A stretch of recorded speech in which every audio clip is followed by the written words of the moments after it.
প্রত্যেক জেলায় এবং মহানগরী রাজধানী ঢাকা সহ বিভিন্ন পেশাজীবী আছে, সিভিল সোসাইটির প্রতিনিধি আছে, নাগরিক প্রতিনিধি আছে, তাদের সাথে আমরা মত বিনিময় প্রোগ্রাম রেখেছি। আমরা 7টি বিভাগে ভিন্ন ভিন্ন তারিখে সমাবেশ করার সিদ্ধান্ত নিয়েছি, যা আজকে এখানে ঘোষণা হচ্ছে।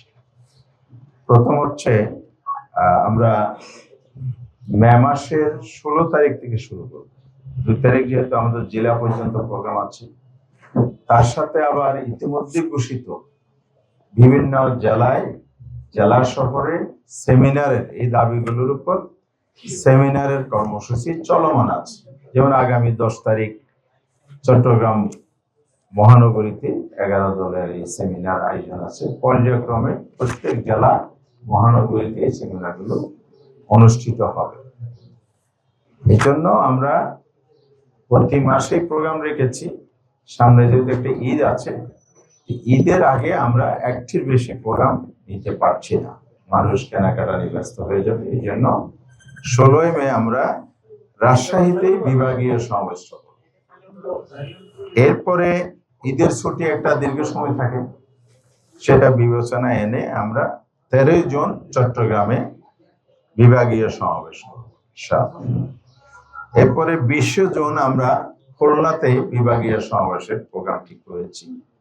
27 জুন আমরা ময়মনসিংহতে বিভাগীয় সমাবেশ নির্ধারণ করেছি। এরপরে 11 জুলাই রংপুর বিভাগীয় সমাবেশ, 18 জুলাই বরিশাল বিভাগীয় সমাবেশ, 25 জুলাই সিলেটে বিভাগীয় সমাবেশ করা হবে। এই সমাবেশগুলোতে ওই সিটি কর্পোরেশন, বিভাগীয় শহর, এছাড়া আশপাশে যত জেলা আছে প্রত্যেক জেলাকে সম্পৃক্ত করে ব্যাপক লোকদের এখানে সম্পৃক্ত করা, সমাগম করা, সমাবেশকে একটা বিশাল মহাসমাবেশে রূপান্তর করার সিদ্ধান্ত নিয়ে আমরা অগ্রসর হচ্ছি। এরপরে আমরা আরো 2টো সিদ্ধান্ত নিয়েছি। একটা হলো আমরা জেলা পর্যায়ে লিয়াজু কমিটি গঠন, এবং তার জন্য আমাদের যেমন বিভাগীয় সমাবেশের নেতৃত্ব থাকবে, আবার লিয়াজু কমিটিও নেতৃবৃন্দ, আবার কেন্দ্রীয় নেতৃবৃন্দ সহ সমন্বয় করে আমরা জেলা ভিত্তিক একটা সফর প্রোগ্রাম আমরা রেখেছি। নেতৃবৃন্দের সফর, লিয়াজু কমিটি গঠন, নির্বাচনী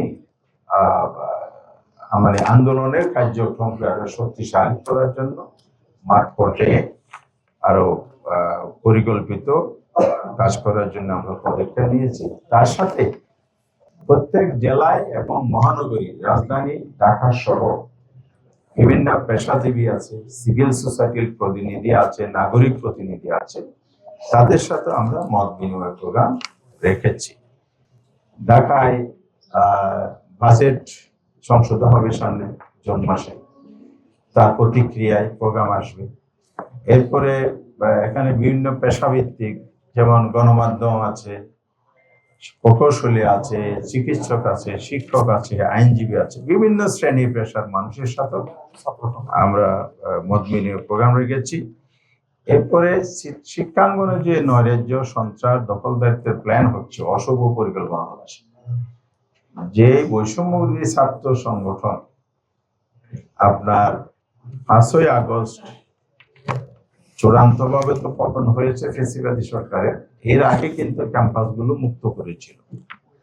এখন সেই ছাত্রলীগের শূন্যতা পূরণে ছাত্রদলকে প্রতিস্থাপিত করার জন্য সরকারি ইনস্ট্রুমেন্ট, তার এজেন্সি এবং বিভিন্ন পক্ষকে ব্যবহার করা হচ্ছে বলে আমাদের কাছে তথ্য আছে।